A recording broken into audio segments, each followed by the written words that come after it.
Il y a Johnny Wilkinson, il joue à l'arrière. Je joue à l'arrière, il fait une percée et tout, il arrive un contre un face à moi, je le plaque et on fait un tête-tête, tu vois. Et sauf que lui, il sort sur commotion. Et je me dis, putain, j'ai fumé Wilkinson et tout, c'est bon, il va rien, il va rien faire et tout. C'est fou, il est re-rentré 10 minutes après, il a enquillé de partout, il gagne le match, ils ont fumé, il a mis des pénalités de partout et tout. Je dis, waouh. Et moi, à la 50e sortie, je fais rien croisé, quoi, donc, c'est comme ça, hein, ça fait partie de ma vie. C'est ouais, premier match de top 14, première blessure parce que jusque-là, ça faisait 5 ans que j'étais pro, j'avais enfin une blessure que j'ai jamais connue quoi. Donc première blessure les croisés.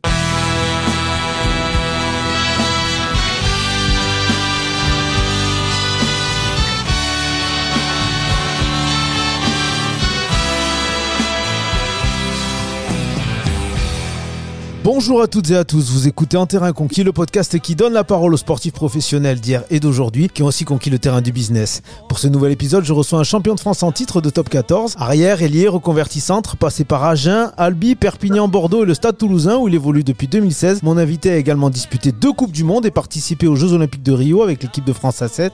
Je reçois Sofiane Guitoun. Bonjour Sofiane. Salut, ça va bien? Comment ça va? Ça va, nickel et toi? Tranquille. Bon, avant de démarrer, je rappelle que vous pouvez soutenir En Terrain Conquis en partageant l'épisode, mais aussi en vous abonnant aux pages Instagram, Twitter et Facebook du podcast, et bien sûr en contribuant à son développement en donnant via la page participative Tipeee d'En Terrain Conquis. Votre soutien est capital. Sofiane, merci d'avoir accepté mon invitation et je suis pas peu content de te recevoir dans En Terrain Conquis parce que je te l'avoue, tu fais partie un peu de mes chouchous, je te dis pourquoi. Dès fin 2019, j'avais créé le hashtag Guitoun 2023 pour te voir à une 3e Coupe du Monde d'affilée. Bon, j'ai pas eu l'influence espérée sur le sélectionneur Fabien Galtier. C'est pour te dire tout l'estime que j'ai eu pour toi en tant que joueur et en tant qu'homme aussi, puisque j'ai eu la chance de t'interviewer à plusieurs reprises en tant que journaliste et c'était toujours un moment sympa. Merci, c'est gentil. Merci. Donc Sofiane, si tu veux bien, je vais résumer ta belle carrière, toujours en cours, même si on se rapproche tranquillement de la fin. Et si je dis une bêtise, n'hésite pas à me renvoyer dans mes 22. Tu démarres en Pro D2 avec Agen en 2007, à tout juste 18 ans. Ouais, Tu joues arrière à cette c'est ça. époque-là. Tu fais 3 ans à Agen, que tu quittes sur une montée en top 14, mais toi tu restes en Pro D2, puisque tu rejoins Albi qui descend de top 14. Tu y fais 2 ans, puis en 2012, le top 14 s'ouvre enfin à toi du côté de Perpignan qui te recrute. C'est avec ce club que tu vas connaître ta première sélection avec les Bleus en 2013 contre les Tonga. Tu en comptes 9 à ce jour. Tu restes 2 ans en Catalogne, là aussi, puisque en 2014, l'USAP descend en Pro D2. Mais cette fois, tu es moins motivé, on va dire, à l'idée de repartir dans ce championnat de D2 et tu restes dans l'élite en bifurquant à Bordeaux pour 2 ans. Et en 2016, le grand tournant, tu signes au Stade Toulousain où tu vas expérimenter plein de choses. La prolongation de contrat déjà, puisque tu y es toujours. Et les titres aussi, puisque tu vas remporter 3 boucliers de Brennus et une Coupe d'Europe. Et tu joues cette année ta 8e saison avec le Stade Toulousain et a priori la dernière, puisque tu as annoncé que tu allais prendre ta retraite. Est-ce que jusque-là, on est bon? On est très bon. Ok, parfait. Alors si on est bon, on va pouvoir revenir sur ce qui a fait de toi un rugbyman professionnel. Et ce sont des événements politiques qui ont été à l'origine de ce destin, puisque tu es né en Algérie. Et la montée du GIA et de sa branche armée, le FIS, Front Islamique Armé, qui s'en prend aux représentants de l'État de l'époque, dont ton papa, c'est ça, qui était policier à Alger, ça vous amène à quitter le pays, c'est ça? C'est ça, t'es bien renseigné. Et du coup, tu arrives en France à l'âge de 3 ans. C'est ça. Si je te dis Claude Duroy et École Baudin, ça t'évoque quoi? C'est ça. C'est Claude Duroy, mais c'est pas École Baudin, c'est École Puberto. Ouais, j'avais 50% de chance, tu vois, et j'ai raté, c'est ce qu'on appelle la malchance. Mais c'est tes Ah, souvenirs Côte d'Ivoire, d'enfance. c'est le quartier où on a grandi avec ma famille et mes parents et mes frères et sœurs. Mais on n'était pas dans l'école du quartier, on était dans l'école, une autre cité à côté, un peu plus loin, et on était à cette école-là. C'était comment la cité à Vierzon? Parce que cité et Vierzon, ça fait un peu bizarre dans la même phrase. Ouais, mais il y en a un peu partout. Et la cité, quand j'étais petit, le Clos du Roi s'est divisé en 3 blocs, enfin 3 blocs, pas 3 blocs, en 3 régions, on va dire. Franchement, c'est une grande cité de Vierzon. Il y avait Clos du Haut, Clos du Milieu, Clos du Bas. On arrivait, on habitait au Clos du Haut. Là, il y avait des grandes tours à l'époque, je me rappelle de la cité aux premières destructions de tours où ça tombait à la dynamite et tout. Ah ouais. C'est des trucs qui me reviennent. Si tu vas aujourd'hui, ça ressemble plus du tout à une cité, quoi. C'est ce qu'ils essaient de faire un peu partout, de changer les grands HLM par des petites maisons. Donc voilà, mais non, c'était un quartier comme tu peux en voir un peu partout en France, je pense. Et donc, tu viens comment au rugby? J'ai un oncle, enfin l'oncle de ma mère, un grand-oncle, qui lui était en France depuis un petit bout de temps et qui avait joué au rugby dans sa jeunesse. Et avec mon grand frère, on cherchait un sport à faire. Et du coup, on a pas mal bougé. Et le rugby, moi, ça m'a branché de suite. Et mon grand frère aussi, on n'a pas bougé après du rugby, quoi. On a fait pas mal de sport à côté, mais toujours le rugby. Tu fais tes classes au SAV, tu es C'est ça. plutôt très bon, donc on te remarque. Et j'ai appris que ton aventure au Stade Toulousain a bien failli démarrer 13 ans plus tôt, quand tu avais 15 ans. C'est ça, c'est vrai. Par la suite, c'était mon grand frère, mon éducateur. Et en moins de 15 ans, il m'avait, je commençais à faire les sélections régionales, départementales et avoir un bon petit niveau. Sauf que mon grand frère, voilà, il avait beaucoup d'ambition pour moi et il savait très bien que le rugby, ça se passait pas à Vierzon et dans la région centre. Donc, il m'avait inscrit au test du stade toulousain. Et ça s'était bien passé. Franchement, je m'en rappellerai toute ma vie. Pareil, mon frère était militaire à l'époque. Et on était venu dormir chez un pote militaire à lui avec qui ils avaient fait leur classe. Et du coup, on avait dormi chez lui. Le lendemain, je me rappelle toute ma vie, on avait pris le métro pour aller au stade, on avait des bus et tout. Et je me rappelle, j'avais un maillot d'All Blacks, c'est mon grand frère qui m'avait offert aussi à mon anniversaire, un truc comme ça. Et j'étais arrivé comme ça. Aujourd'hui, je me dis, si je fais ça, c'est arrogant au possible, mais quand j'étais petit, tu calcules pas le truc, tu vois. Et, et ça s'est bien passé, franchement. Mais voilà, j'ai joué un peu. Enfin, tu fais des tests comme des mecs, ils avaient un niveau de malade. Je me rappelle toute ma vie, j'avais une pression de ouf, quoi. C'était dingue et ça s'est bien passé. Franchement, j'ai eu un peu de cul sur l'opposition à la fin. J'arrive à marquer un essai, enfin, faire des trucs pas mal. De jeu au pied, je balance une vrille alors qu'une fois ça arrive une fois sur 10, quoi, de balancer la vrille nickel, tu vois. Donc, j'ai fait le jeu au pied, ça s'est bien passé. Enfin, c'était vraiment une belle journée. Et donc, le coach à l'époque vient voir mon frère et moi. Il nous dit qu'il était intéressé. Il nous renvoie une lettre à la maison et mes parents décident que c'est un peu trop tôt pour partir. Ils étaient un peu inquiets, quoi. Donc, comme tu dis, hein, on vient d'Algérie. Le rugby, c'est pas forcément connu. Donc, leur dire que je vais faire une carrière dans le rugby, c'était un peu compliqué à comprendre. Et du coup, je suis resté à Vierzon City. Ah, un petit peu les boules. Bon, j'ai l'impression que le grand frère Sid, hein, c'est ça? Il t'a bien chicoté quand t'étais jeune. Il n'était pas tendre, mais bon, au final, je crois que tu l'es un peu pas redevable, mais en tout cas, tu le remercies, quoi. Ouais, c'est sûr quand t'es petit, tu captes pas trop, tu vois, quand c'était mon coach, il me défonçait, mais il me défonçait de ouf, quoi. C'était abusé, je rentrais à la maison, je disais à mes parents, je disais, ah, maman, t'as pas été cool et tout. Et ma mère, tu sais, a capté le truc. Elle, moi, enfin, quand t'es gosse, tu captes pas, mais elle captait une note, t'inquiète, c'est pour ton bien qu'il fait ça, c'est ton frère, il veut que tu sois le meilleur et tout, patati patata. Et c'est vrai qu'aujourd'hui, en grandissant, en vieillissant, tous les petits hicks de ma vie pro, que ça soit blessure, que ça soit accrochage avec un coach ou, voilà, des petites choses comme ça, sont faits qui sont passés super bien parce qu'en fait, quand tu as des situations qui se passent comme ça, que c'est quelqu'un de ta famille, c'est quelqu'un que t'apprécies, ça te touche forcément. Donc quand c'est quelqu'un de l'extérieur, en fait, ça glisse sur toi et t'es à l'aise. L'année suivante, tu finis par tenter l'aventure, mais à Brive. Et Yes. tu serais bien resté un an de plus là-bas, mais t'as reçu une offre qui se refusait pas, c'est ça? Je vais à Brive parce que mon entraîneur en cadet, c'était Serge Tourny, qui était cheminot, qui avait des contacts sur Brive. Et dans l'année, on fait un match sélection régionale de département du centre contre le département Limousin. Et donc, 80% de l'effectif, c'est briviste. Et mon entraîneur avait appelé le coach et dit, j'ai un petit qui joue avec la région centre, va le voir. Et s'il y a moyen, voilà, je pense qu'il peut évoluer avec vous. C'est un bon joueur et tout. Donc, on joue le match contre la région Limousin et on gagne 14-12 ou 12-10, un truc comme ça. Et je marque les 14 ou les 12 points. Je jouais 10 à l'époque. Je marque deux essais et je l'avais les deux transformations. Et du coup, à la fin, il vient me voir et pareil, rebelote avec les parents qui sont pas trop chauds pour que je parte. Et mon frère, il leur dit, c'est pas de la chance, quoi. Si ça fait 2 fois d'affilée qu'on vient le chercher, c'est que c'est pas de la chance. Donc, faut le laisser partir et voilà, et on sera derrière lui, on va le surveiller, on va faire en sorte que à l'école, ça se passe bien et qu'il reste toujours dans le droit chemin, quoi. Donc, feu pour Brive. Et après, donc, tu pars à Agen, parce qu'ils Ouais. te Par proposaient d'intégrer Agen, le... pareil, où j'ai une proposition de contrat sur 3 ans, où on me propose de rentrer au centre de formation. Et à Brive, il y a rien, quoi. C'est de l'année par année. C'est en gros, t'as ta licence, et il y a rien d'écrit, il y a rien de... Enfin, voilà, si demain, je sais pas, je dis une connerie, hein, il m'arrive une blessure jeune, c'est pas dit qu'ils me disent de rentrer à la maison et ciao, quoi. Alors donc il y a cette proposition de 3 ans de contrat à Agen au centre de formation, et du coup, feu, quoi. On y va avec la famille, on est décidé et ça se passe plutôt très très bien. Et donc, tu arrives à Agen, et il paraît que c'est suite à ton premier match avec les Crabos d'Agen que tu as décidé de tout lâcher dans ce qui était le jeu au pied. Ouais. Je sais pas si t'a filé toutes ces infos, mais quand même, on va jouer à Auch. Et mon gros derby, Agen-Auch, voilà, c'était chaud bouillant, les mecs. Et moi, au milieu de capter le sens du mot derby, et surtout pour eux, quoi, enfin, je connaissais le derby Vierzon-Bourges, mais voilà, là, c'était vraiment un truc au-dessus, quoi. Et il pleuvait des cordes et je jouais 10. Et je te jure, coup d'envoi, impossible de faire rebondir le ballon pour taper un drop. Et alors, il y avait une flaque en plein milieu T'as tué des du tops. terrain. Et je te jure, tu tapais le ballon, ça fait flac. Ouah, et j'envoyais des rasants, c'était catastrophique. Ouah, c'était horrible. Ah ouais, c'était vraiment horrible.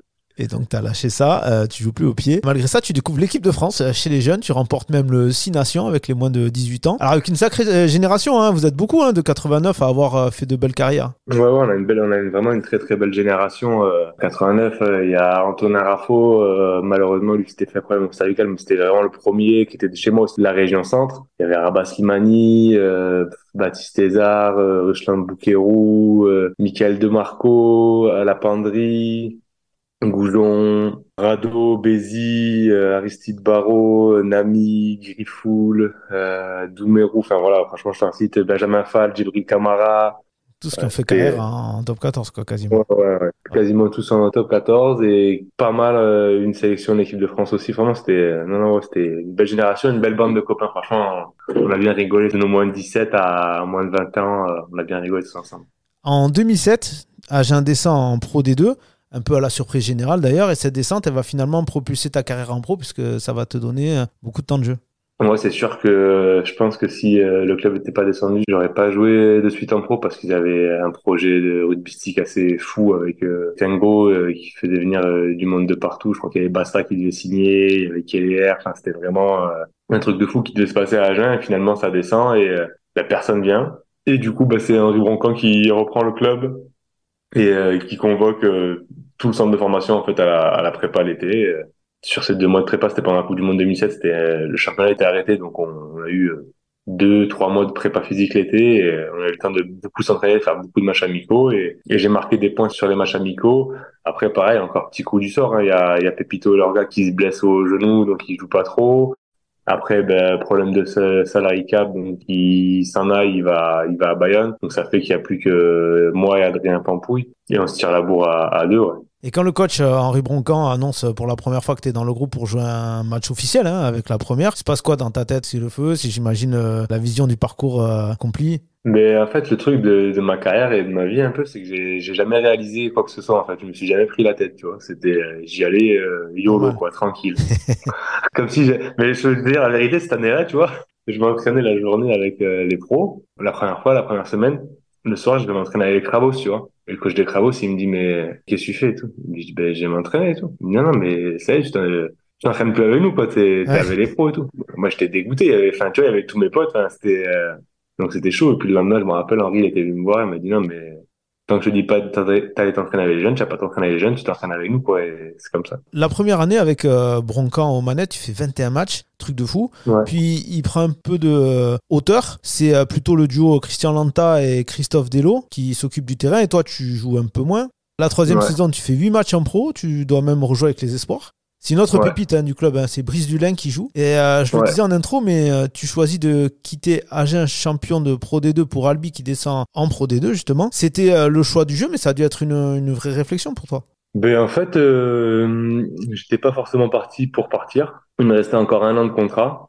Et quand on est champion, on fait un repas de champion, on discute un peu avec les coachs et tout. Et Christophe Delo qui me dit que pour mon bien, ça serait bien de partir parce qu'ils allaient recruter et que ben, j'aurais moins de temps de jeu et que je méritais de jouer au rugby professionnel parce que pour progresser, il faut jouer. Et il me dit moi, je peux pas te garantir de jouer, d'avoir du temps de jeu, donc surtout avec le recrutement qu'on va faire. Donc ça serait bien si tu trouvais un club en Pro D2 pour jouer et tout. Donc voilà, quand il dit ça 1 mois avant le début des prépas physiques, c'est un peu chaud. Et ben encore une fois, heureusement qu'il y a Henri qui m'a aidé et qui m'a sorti une épine du pied parce que c'était compliqué quoi. Bon, Tu le suis à Albi parce que lui, il part à Albi. ouais. Tu dis c'est quelqu'un qui a beaucoup compté pour moi dans ma carrière. Tu le considères comme un mentor? Ouais, ouais, comme un mentor, comme un membre de ma famille, hein, c'est vraiment quelqu'un que j'apprécie énormément. Et comme tu dis, à ce moment-là, quand Christophe Delo et Christian Lantin me disent ça, que je dois trouver un club, et ben va trouver un club à 20 piges, et que c'est la fin quasiment du mercato, même s'il n'y a pas de mercato, mais tous les clubs, C'est ou bouclé. entre guillemets les gros clubs, ont bouclé leur mercato. Tu recrutes pas de joueurs au mois de juin, quoi. Donc j'avais Hoche, par l'intermédiaire d'Henri Broncan. J'avais Aurillac par l'intermédiaire d'Henri Broncan parce que son fils Pierre-Henri entraînait Aurillac. Et après, j'avais rien d'autre, quoi. Donc, c'était un peu chaud. Et au dernier moment, il me dit, bon, si nulle part, j'ai repris Albi, on va avoir une bête d'équipe et tu vas venir avec moi et on va se régaler et tout. Et finalement, bah, on va à Albi et on fait une finale de Pro D2 où, s'il n'y a pas deux, trois problèmes, financiers dans la saison, je pense qu'on peut sortir, champion de Pro D2, haut la main, devant Lyon, mais, voilà, quoi. Ah ouais, toi, tu t'éclates, tu joues 31 matchs cette année-là, c'est énorme, hein. Vous êtes pas loin de monter, hein, tu l'as dit. Mentalement, ça devait être important pour toi, là, cette saison-là, de rebondir comme ça, aussi bien. Ouais, franchement, pareil, hein, je te dis, je n'attendais rien du rugby, en fait. Tu vois, là, je me suis dit, bon, bah ouais, c'est bon, t'as laissé passer ta chance, t'as commencé à 18 ans, tu jouais tous les matchs. Là, ton club, il monte en top 14, on te dit de pas rester, tu vas jouer en Pro D2, tu seras un bon petit joueur de Pro D2, ça sera bien, et voilà, tu vois. Et finalement, je tombe sur un groupe, de curieux, putain d'état d'esprit, vraiment, vraiment génial. Et je me régale, et ils me font rentrer dans le club, eux, et franchement, ça devient ouf. Je joue au centre, chose que j'avais pas joué depuis, les cadets minimes, quoi. Donc, je me régale et franchement, on passe une bête de saison, quoi. C'était génial. Il paraît que pour Broncan, tu as dit non à Bernard Laporte, qui était entraîneur de Toulon du coup, à la fin de ta première année. Ouais, c'est ça. Ouais. C'était venu me voir avec Mourad et il voulait que je vienne et, on avait discuté avec Henri et, c'était logique en fait de rester. Tu vois, le club m'avait aidé, m'avait sorti, un peu de ma merde et, du coup, je me voyais pas les lâcher, alors que ben voilà, j'avais un contrat d'un an et je me voyais pas partir et dire bah merci et ciao, quoi. Donc j'ai honoré, mon année de contrat et, Henri il me dit t'inquiète pas, il me dit, t'en as un aujourd'hui qui t'appelle, dans 2 ans t'en auras deux, trois qui t'appelleront. Il y a pas de, il me dit je m'en fais pas pour toi, donc voilà, mais ouais, avec, zéro regret, c'était tout à fait naturel. En fait, je me suis pas posé la question, enfin, j'ai pas réfléchi, 1000 ans. Ouais, c'est ce qui s'est passé, hein, du coup, ce que tu avais dit à Henri Broncan, puisque en 2012, tu fais le grand saut en top 14 à Perpignan, avec ce bon noyau de joueurs catalans dont on dit qu'ils restent entre eux et qu'ils parlent pas trop aux autres. Ça, c'est un mythe ou c'est une réalité? Non, ça, c'est la vérité. C'est au début, je suis arrivé, franchement, je me dis, je suis fou, quoi. Tu leur parlais, ils te regardaient, ils te répondaient pas et tout. Ah ouais. Franchement, c'était chaud, hein, c'était chaud. Et il a fallu que je me blesse au genou, que Pedro Pérez se blesse une semaine après moi, et qu'en fait, on fasse la rééduque ensemble et qu'il voit que je suis un bon mec, que je suis un mec qui m'y file pour m'intégrer dans le truc. Mais au début, ouais, les 2 premiers mois, je me dis, waouh, c'est chaud, quoi. C'est des malades. Ouais, ouais, des fous, des fous. Mais bon, c'était franchement, je me suis régalé, j'ai pris beaucoup de plaisir et, c'était une belle partie de ma carrière aussi, de ma vie à Perpignan où j'ai pris beaucoup de plaisir. C'est vraiment un club qui m'a marqué et qui me plaît énormément. Celui qui t'a marqué, c'est Henri Tulagi, je crois. Il est tout costaud, là. Ah, il est costaud, il allait vite, il était méchant, il avait tout, hein. Non, ils ont une famille, elle est extraordinaire. Ouais, Comme dans je les disais, oppos, à l'entraînement, tu te mettais plutôt de son côté. heureusement il était gentil, il était mignon, franchement, heureusement, mais c'était une force de la nature, c'était incroyable, quoi. C'est des mecs, comme t'en fais un tous les 100 ans, quoi. Des fois, je le vois à côté, même à côté de Joe Tekori, tu vois, Joe, t'as l'impression que c'est un enfant, quoi. Ah ouais. C'est dire quand même, parce que Joe Tekori, c'est pas non plus Ouais. un petit freluqué. À Perpignan, tu exploses, hein, d'entrée, mais au sens propre du terme, puisque premier match de top 14 contre Toulon, hein, le grand Toulon, que tu étais le seul à l'époque à refuser. Et la grande première, on va dire, elle a mal tourné. Ouais, pourtant, elle tourne pas mal au départ, hein, je me rappelle. À ton avis, j'étais ouf, j'étais comme un ouf. Il y a Johnny Wilkinson, il joue à l'arrière. Je joue à l'arrière, il fait une percée et tout, il arrive un contre un face à moi, je le plaque, et, on fait un tête-tête, tu vois. Et sauf que lui, il sort sur commotion. Et je me dis, putain, j'ai fumé Wilkinson et tout, c'est bon, il va rien, il va rien faire et tout. C'est fou, il est re-rentré 10 minutes après, il a enquillé de partout, il gagne le match, ils ont fumé, il a mis des pénalités de partout et tout, je dis, waouh. Et moi, à la 50e sortie, je fais un croisé, quoi, donc, comme ça, hein, ça fait partie de ma vie. C'est ouais, premier match de top 14, première blessure parce que jusque-là, ça faisait 5 ans que j'étais pro, enfin une blessure que j'ai jamais connue, quoi. Donc, première blessure, les croisés. Et ouais, les croisés. La saison suivante, en revanche, tu exploses pour de vrai, hein, sur la première partie de saison, hein. 13 matchs de top 14, 12 titularisations, 9 essais. Niveau ratio, t'as jamais fait aussi bien. Et tu as appelé pour la première fois pour les tests de novembre. C'était pas gagné, hein, Ouais. vu que tu revenais d'une grosse blessure au genou. C'est jamais dur d'y Ouais. revenir. Elle est importante, cette période dans ta carrière aussi, pareil. Franchement, quand je me suis blessé, je te raconte ça aujourd'hui, c'est cool, hein, mais quand je me suis blessé après le match de Perpignan, j'étais dans la voiture en larmes, il y avait toute ma famille qui était venue me voir, c'était les vacances d'été encore, tout le monde était à la maison, enfin, tu te dis waouh, putain, t'as niqué la fête, quoi. Donc, et tu sais pas comment tu vas réagir, comment ça va te faire et tout. Franchement, j'ai jamais été blessé, donc, j'étais vraiment dans l'inconnu. Et là, bah, Pedro Pérez m'a fait beaucoup de bien, franchement. D'être avec un joueur de son niveau, son caractère dans le club, Olivier Barbier, le préparateur physique à l'époque du club aussi, m'a beaucoup aidé. Et en fait, je suis revenu plus fort. J'ai toujours bossé, mais Pedro franchement, il m'a filé un goût au travail encore plus acharné que jamais. Et franchement, on s'est filé pendant 6 mois, on s'est filé comme des ânes, que ce soit sur le terrain ou en dehors à la salle de muscu. Enfin, on était comme des fous, on était des acharnés et comme quoi le travail il a payé quoi. Donc je suis revenu. Franchement, c'est l'une des parties de ma carrière où j'étais le plus en forme. Et tu obtiens ta première sélection lors des tests de novembre. Ça aurait pu être le match d'avant contre la Nouvelle-Zélande, mais on imagine bien Philippe Saint-André, le sélectionneur, te dire oui bon Sofiane, les Blacks c'est pas un cadeau, on va pas te brûler les ailes sur ce match. Du coup, cette sélection elle arrive. Exactement ça. Ouais, c'est ça. Ça.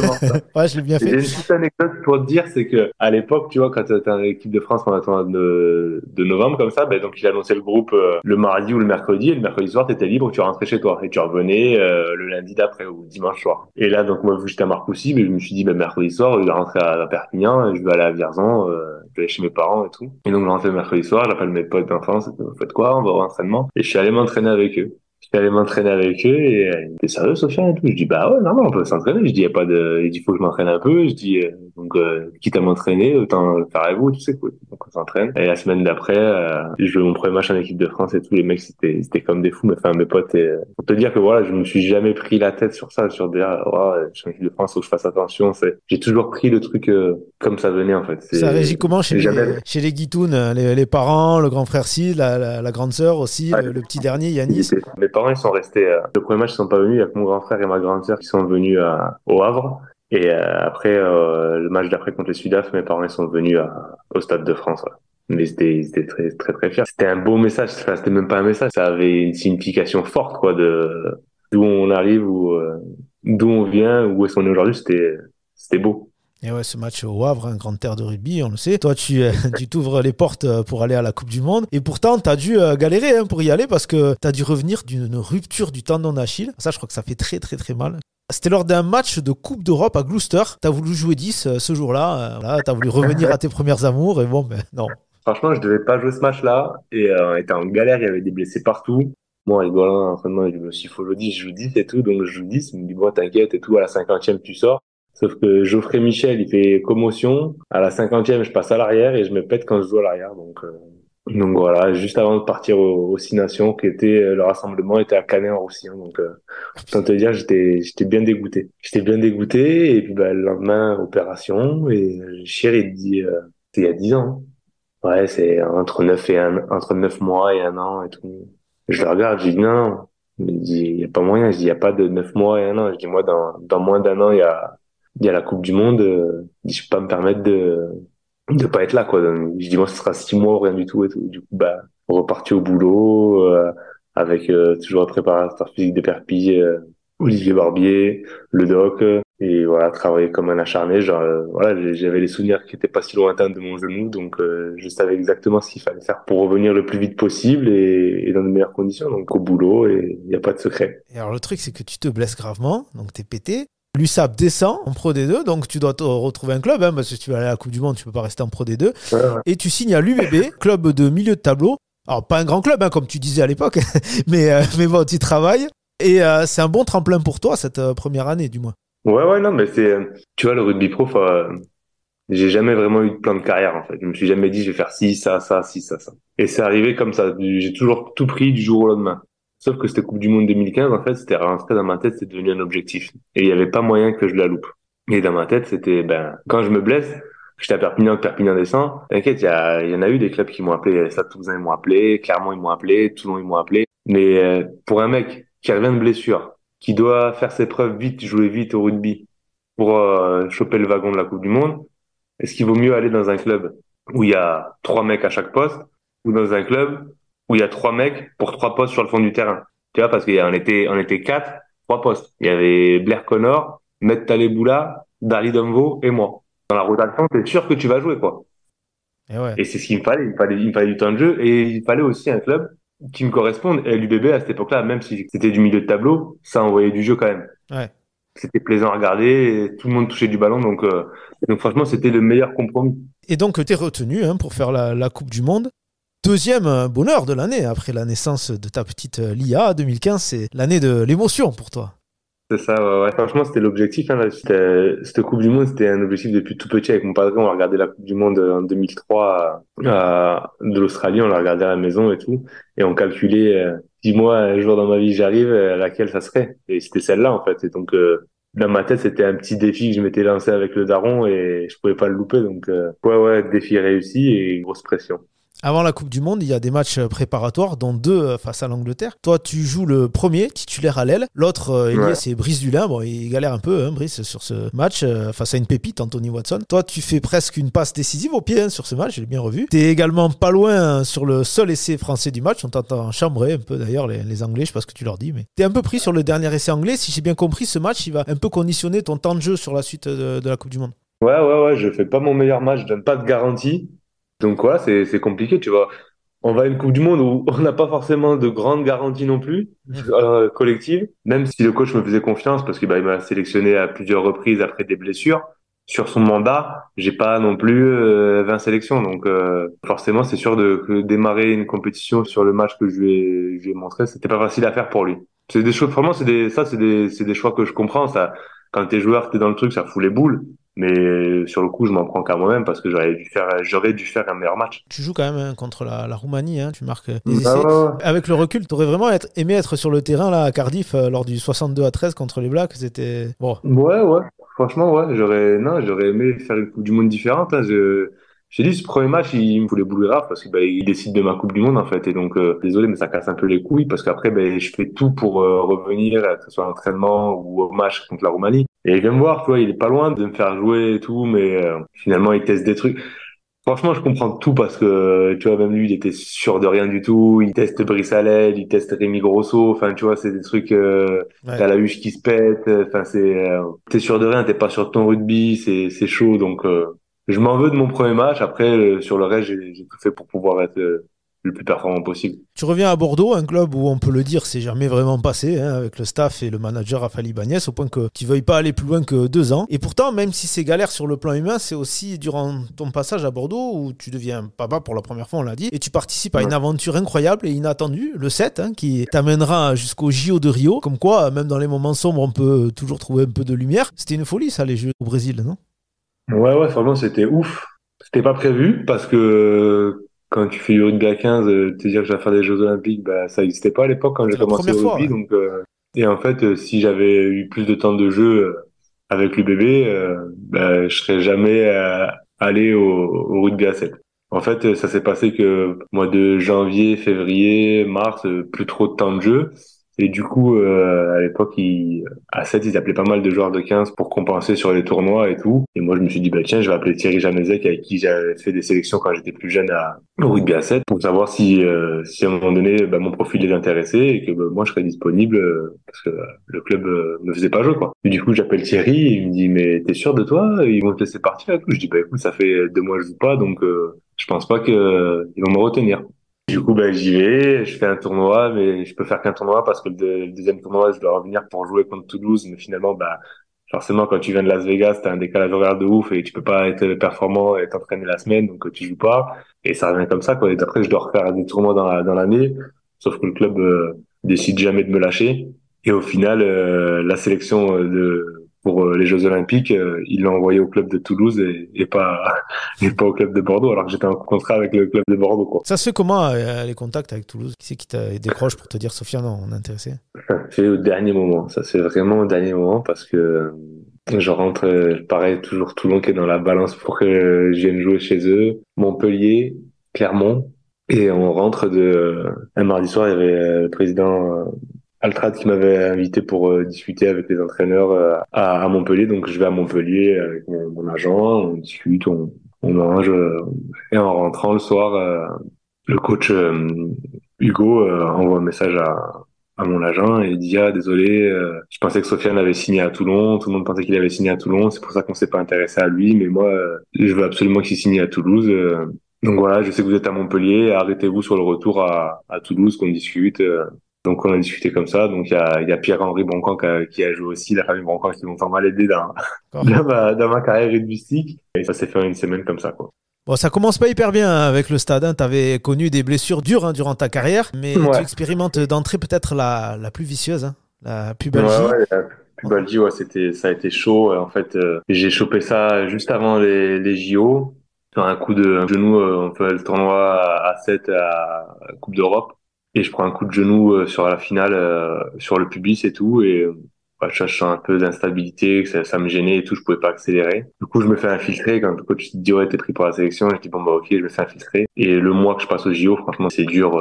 Toutes les courses de sprint, j'étais vraiment en galère. Et quand tu reviens, je peux pas dire au club, ouais, ben non, je suis blessé, donc tu serres les dents.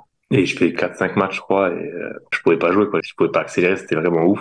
Et du coup, je me fais opérer une première fois, puis une deuxième fois, et galère, et ça met du temps à revenir, quoi, quasiment 1 an et demi. Tu Donc, sais jamais quand ça finit, ce truc-là. jamais quand ça finit. Et donc, à chaque fois, tu veux te rentraîner parce que le club attend après toi. Et en fait, au lieu de vraiment t'arrêter, ben, tu tires toujours encore un peu plus, t'aggraves la chose.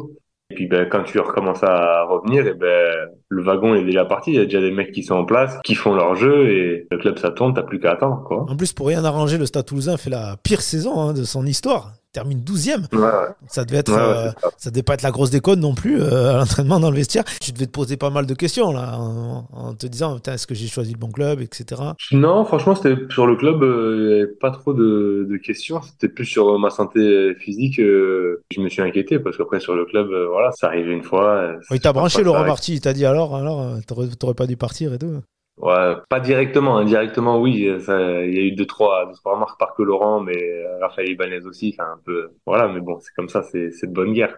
Mais bon, je me suis bien rattrapé par la suite, on va dire. Tu t'es bien rattrapé, ouais, parce que la saison suivante, tu joues un peu plus jusqu'à la partie de saison la plus intéressante, à l'approche des phases finales. Là, tu joues plus trop, avec une grosse Ouais. concurrence aussi. Il y a Cheslin Colby qui vient Ouais. d'arriver, Thomas Ramos Non, ouais. qui revient d'une grosse saison en prêt à Colomiers qui grandit. Bon, Johan Huget et Maxime Médard, les indétrônables, fidèles au poste. Mais bon, toi, t'as plus de 18 ans non plus, t'as un statut d'international aussi. J'imagine qu'il devait y avoir quelques petites frictions aussi avec le staff. Tu devais mal l'accepter, ça. Non, après, c'était, comme je t'ai dit, c'est que ben, j'ai mis du temps à revenir. La pubalgie, ben, même si j'ai un peu plus joué, c'est que ben, des fois ça allait bien, des fois ça allait moins bien. Donc, vraiment, ça n'a pas été facile. Ça n'a pas été facile. Cette deuxième année, elle n'a pas été facile parce que ben, t'as le cul entre deux chaises, en fait. Hein. Donc, comme ça. Le bout du tunnel, il arrive, tu vas toucher au sublime, comme dirait Fabien Galtier, lors de cette saison 2018-2019. Mais cette jolie revanche, elle a bien failli ne jamais arriver, parce que tu voulais Tu sais, partir quand à tu ce mets... moment-là. Tu voulais rejoindre Lyon, qui Ouais, voulait te récupérer ouais. en joker. T'as vu, Ouais, je ouais, suis bien informé. Et puis, tu restes finalement. Il y a le deuxième centre sur lequel le club misait, Pierre Fouissac, qui se pète.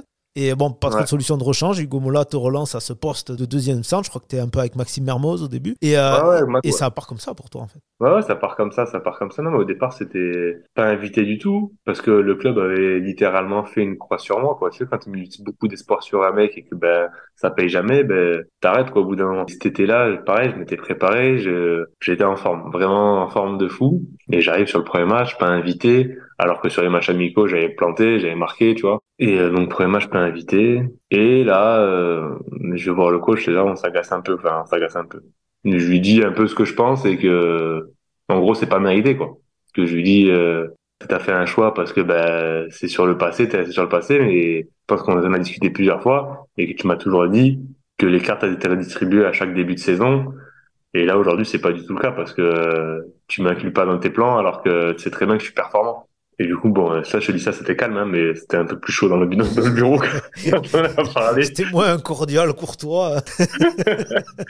Et, et du coup, je me casse du bureau. Et là, le coach, il m'appelle, entre-temps, dans les boutons toulousains. Il me dit, bon, bah, il y a Chess qui s'en va avec l'Afrique du Sud. Tu voulais jouer, bah, tu vas jouer. On va voir ce que tu vaux, quoi. En gros, voilà. Et du coup, on va à Grenoble. Là, je fais un bon match, deux, trois bons matchs. Et je savais qu'à chaque fois, j'avais le fusil sniper qui était pointé sur moi, que j'avais pas le droit à l'erreur, quoi. Donc, j'aime bien les petits challenges comme ça. Et comme je t'ai dit, franchement, je savais vraiment que j'étais prêt, quoi.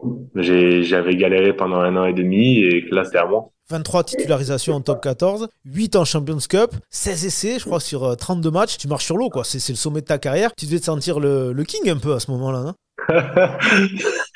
Ouais, non, franchement, j'étais bien, mais toujours, franchement, sans se prendre la tête. Vraiment, c'était un kiff. C'était plus de soucis, plus de est-ce que je vais avoir mal ce matin à la pubalgie, est-ce que ça va être galère, est-ce que on va batailler, tout dans ma tête est clean, donc ça roule. Cette année-là, vous êtes énorme hein, avec Toulouse. C'est presque dommage hein, de ne pas avoir pu faire le doublé. Vous perdez contre le Leinster en demi. Et par contre, en top 14, vous êtes injouable. 21 victoires en 26 matchs. Je crois que tu l'as dit une fois, mais c'est peut-être la meilleure année collectivement que tu aies vécue avec un club, quoi. Ouais, franchement, mais même, je crois que cette année-là, on pète tous les records du club, quoi. Mais collectivement, même en parlant avec des mecs qui venaient de d'autres pays et tout, on était dans une équipe, tu disais, mais il peut rien nous arriver, en fait. On n'avait jamais peur de perdre. On avait une confiance en nous. Elle était incroyable, mais c'était une confiance collective, en fait, plus qu'individuelle.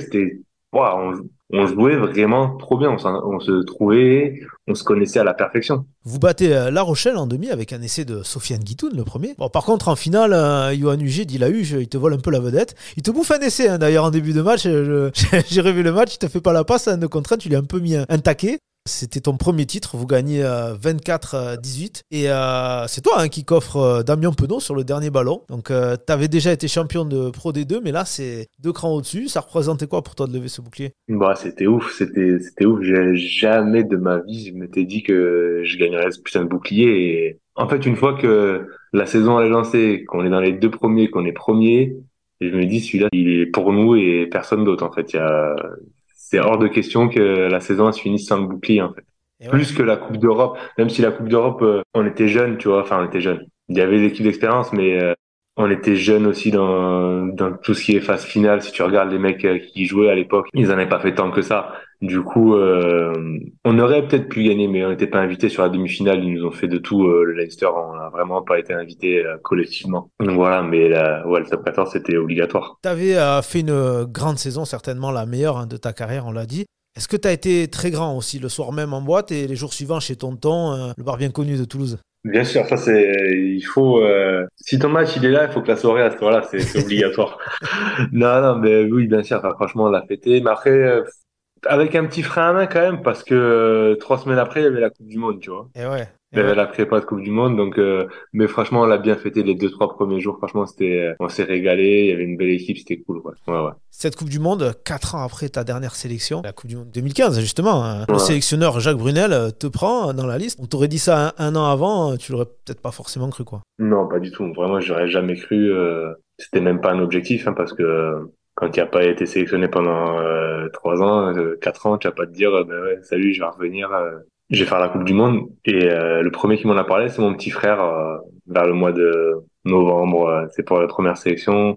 Il me dit, Pinceau, il y a moyen que tu sois appelé parce que ça cartonne pas trop. Franchement, ils hésitent et tout. Dans ma tête, je dis, ouais, je sais pas, peut-être pas et tout. Après, ben, 6 Nations, après un peu plus, tu vois, j'y ai cru. Et qu'en fait, quand aux 6 Nations, je suis pas pris, je me dis que la Coupe du Monde, c'est fini, tu vois.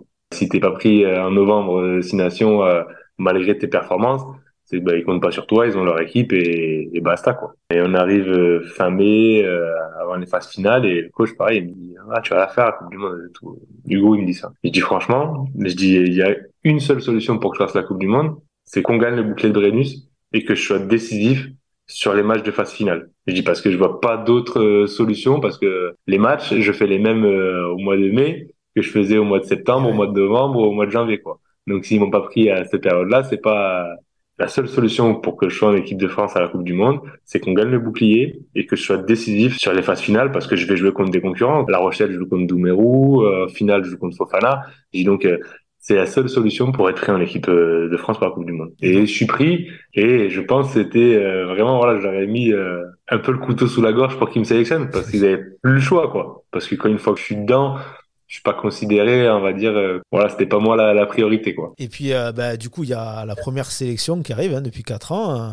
Beaucoup d'émotions là, hein, sur ce premier test Ouais. contre l'Écosse. Ouais, je pense que c'est la seule fois où j'ai versé une petite larme pendant les hymnes. Et ouais, c'était ouf, hein, surtout dans ce putain de stade mythique. Donc c'était vraiment un gros moment de ma carrière, mais j'ai kiffé. Ouais.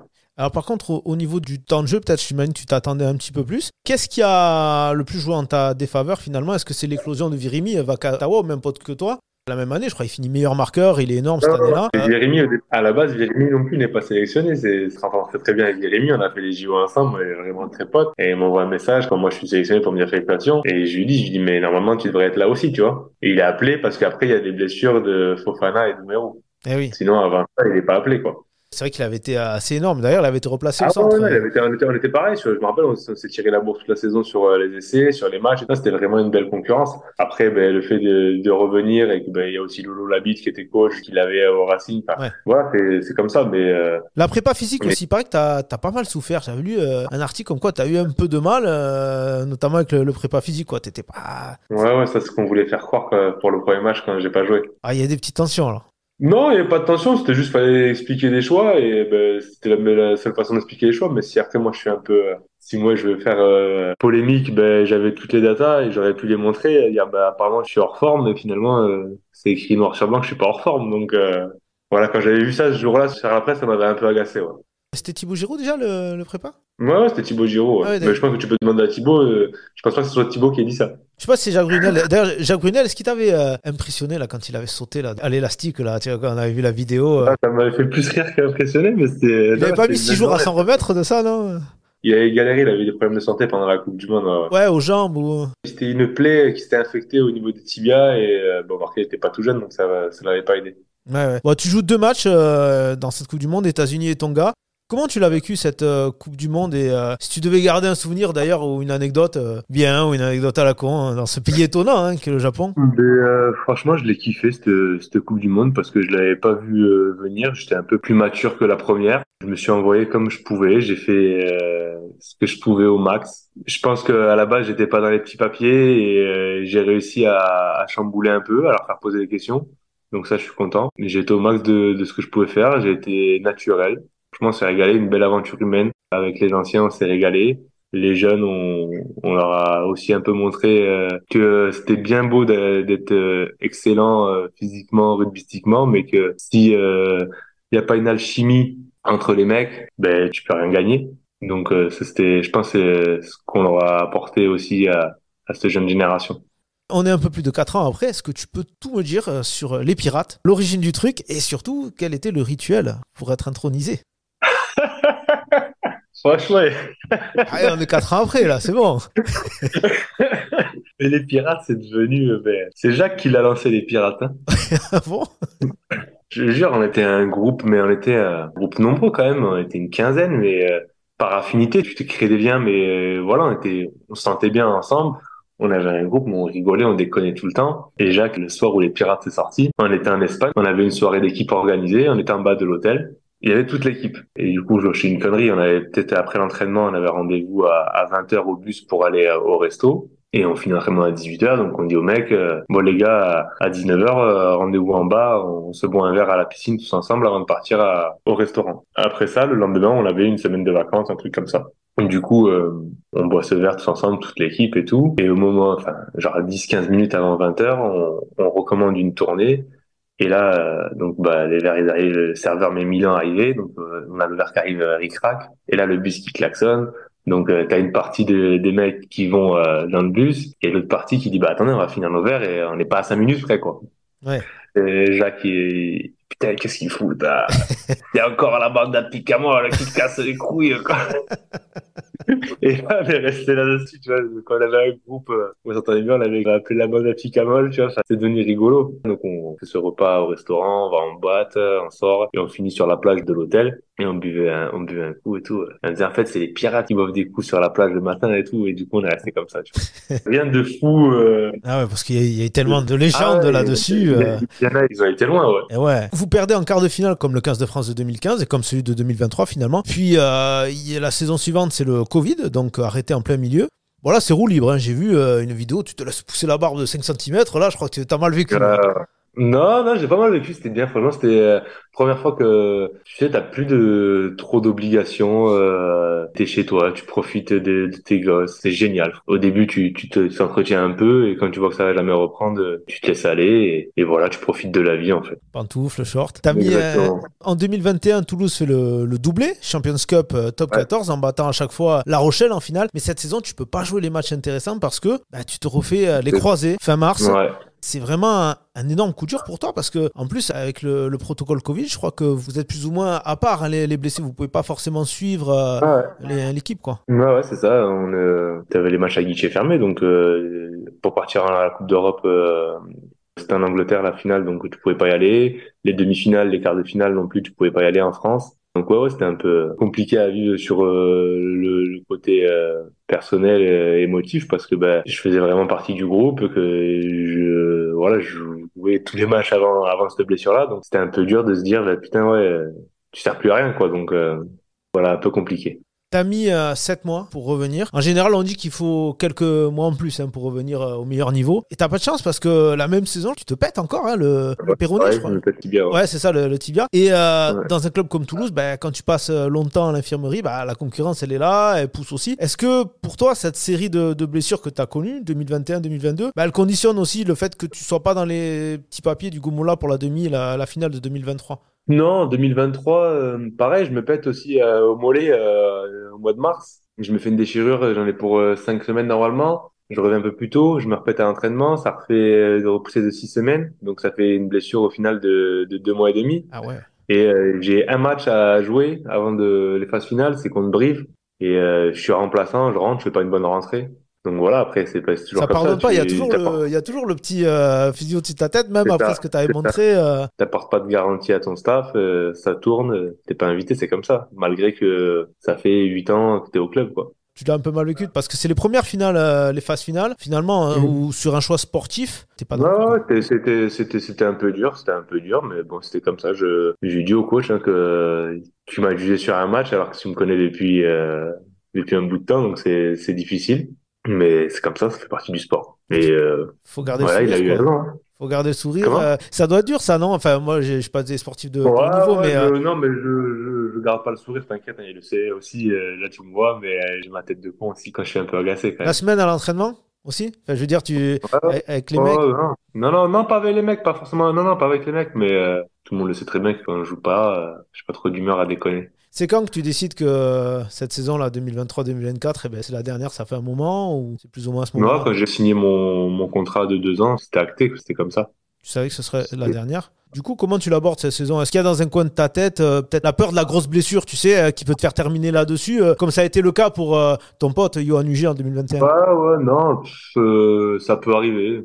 Je me prends pas la tête avec ça parce que ben, j'ai été en forme, je me suis pété, j'ai été moins en forme, je me suis pas pété. Il y a pas de secret là-dessus, donc je me prends vraiment pas la tête là-dessus. J'ai eu pas mal de blessures dans ma carrière, donc si c'est ça, ça fera partie de ma vie de sportif et c'est comme ça, tu vois. Mais non, je la prends du bon côté. Je pense que je me régale, je pense que je suis en forme encore. Et je me régale de jouer, je prends du plaisir, j'échange, je profite des derniers moments et aussi, si j'ai voulu arrêter, c'est que j'ai envie de faire d'autres choses à côté. J'ai pas tout le temps envie d'avoir le frein à main. J'ai envie de profiter aussi des week-ends, enfin, des soirées, de tout, quoi. Donc voilà. Ces derniers temps, tu as joué un tout petit peu moins. C'est peut-être aussi l'occasion pour toi de consacrer un peu plus de temps à l'après. Alors, si j'ai bien compris, tu as passé une formation pour être prépa physique. Bon, tu connais Ouais. hein, tout ce qui est retour de blessures, etc. Je pense que tu n'avais même pas besoin. Tu avais validé, tu avais la validation par acquis, quoi. Tu arrives, les mecs et les élèves, tu connais plus qu'eux, même les profs, quoi. Je veux dire. Non, mais ouais, ouais, bah, c'est dû à ces blessures que j'ai eu envie de faire ça, en fait, hein. J'ai passé beaucoup de temps avec les prépas, les kinés, et c'est un milieu qui m'a plu. C'est pas pour ça que j'y retournais souvent, hein, mais à force, ça m'a plu. Mais ouais, ouais, dans le futur, ça sera une partie de ma vie, ouais. Bon, si j'ai bien compris, ça sera d'ailleurs peut-être même au stade toulousain. Hein, donc, Zéba Traoré. Ouais. Voilà, non, la relève arrive. Bon, et puis il y a un volet entrepreneur, puisque tu as investi avec un ami en 2022 dans une pizzeria à Cornebarieux, Ouais. dans la proche banlieue toulousaine, Mattarello. Alors, bon, moi, je le connais bien, hein, le coin, parce que j'ai été le capitaine de l'A2 de Cornebarieux sur un match de foot en 2010. Donc, voilà. D'accord, ouais. L'AOC.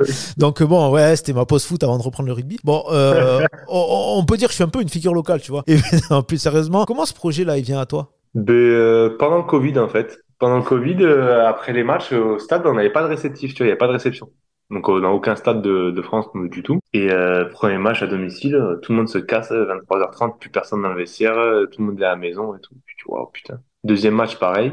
Et là, je me dis, ah, c'est pas possible. Je dis, c'est pas ça le rugby, en fait. Je dis, on peut pas faire notre match et se casser, rentrer. Il faut qu'on bouffe ensemble, on boit une bière, on discute, quoi. Il y a pas de, chacun fait sa vie, quoi. Et du coup, ben, mon pote Romain qui était pizzaïolo qui bossait lui sur de l'emporter, je lui ai demandé s'il pouvait nous livrer les pizzas au stade les jours de match.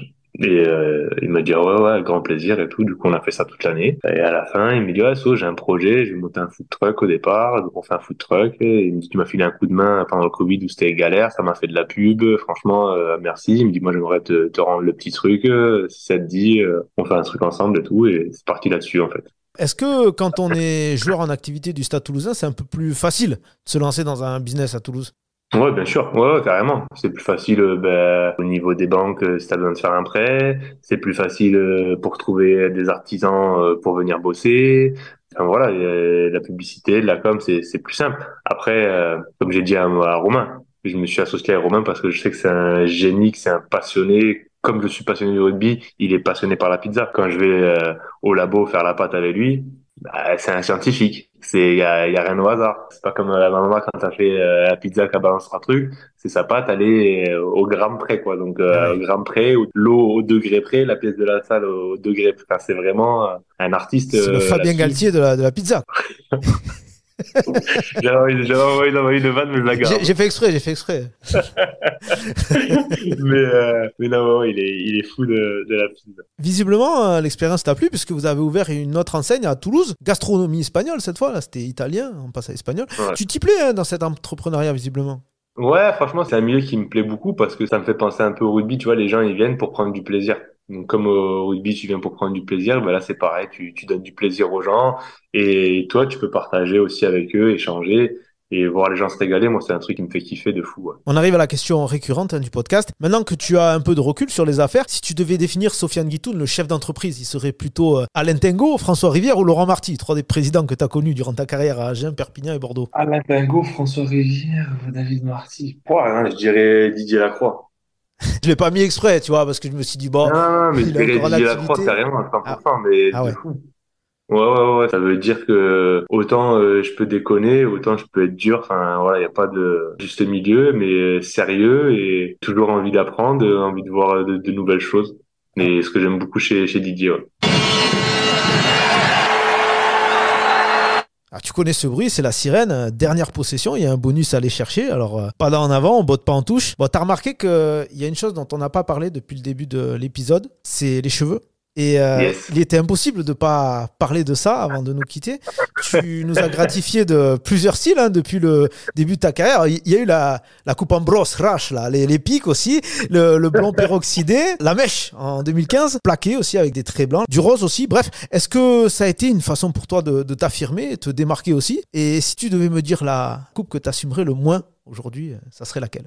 C'était une manière de me démarquer, oui et non. C'est en fait, moi, je suis fan de foot, en fait. Je kiffe le foot. Et je voyais toujours, même mes crampons, ils ont toujours été un peu différents des autres, tu vois. Maintenant, c'est devenu normal, tout le monde a les mêmes crampons, mais quand j'ai commencé en 2007-2008, j'étais le seul à avoir des crampons jaunes, roses ou quoi, des conneries comme ça. Et les coupes de cheveux, pareil, c'était un truc à moi et parce que fan de foot, quoi, et de voir ça à la télé, je dis pourquoi eux ils le font et pas nous, quoi. Je dis pourquoi nous, au rugby, on doit se cacher, doit rester dans notre côté, enfin, truc bien réglo. Ça, c'est un côté du rugby que j'aime pas trop, tu vois, où il faut être dans une case. Moi, j'aime bien. Pas faire de célébration.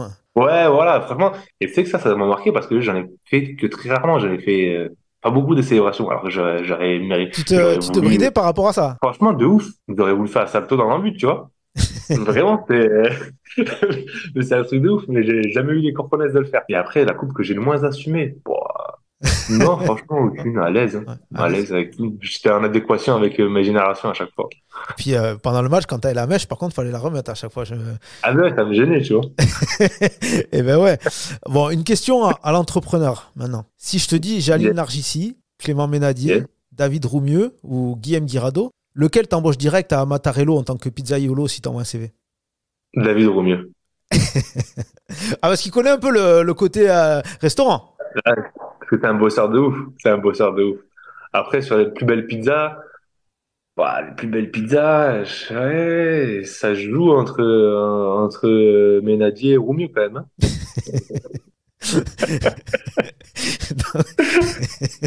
donc, Ah, c'est facile. donc s'ils envoient un CV, hein, les gars, si vous cherchez du taf, ils vous prennent tout de suite. Bon, ton Ouais. coéquipier Antoine Dupont devrait jouer les JO prochainement. Tu vas lui filer Ouais. quelques tuyaux? Bon, je pense pas qu'il ait besoin de tuyaux, mais franchement, même si malgré son statut, sa carrière, il est toujours à l'écoute. On peut toujours discuter avec lui sur des situations de jeu ou quoi, et il va pas te dire ouais, moi je fais comme si je suis le meilleur, et il est toujours en écoute. Donc, je lui souhaite Inch'Allah, de gagner une médaille cette fois-ci, hein. Eh oui. Bon, dernière question. Tu as annoncé que cette saison serait ta dernière. Tu as 34 ans. Bon, déjà, est-ce que c'est vraiment sûr? Parce qu'en général, on se pose quand même quelques questions. Là, là, c'est sûr, sûr. Bon, et est-ce que tu reçois actuellement des propositions là, pour te faire changer d'avis là? Ça doit arriver là. Non, non, même pas. Je suis pas au courant L'UBB, non? non plus. Non, non, ils sont pas sur le coup. Bon. Ah, si, dernière question. Puisque tu me dis que c'est ton dernier match, comment tu le visualises, ce dernier match idéal? Ça serait plutôt en mode adieu à Ernest Vallon à la fin de la saison régulière avec les enfants, tu sais, qui portent le maillot, ou en finale à Marseille, sait-on jamais.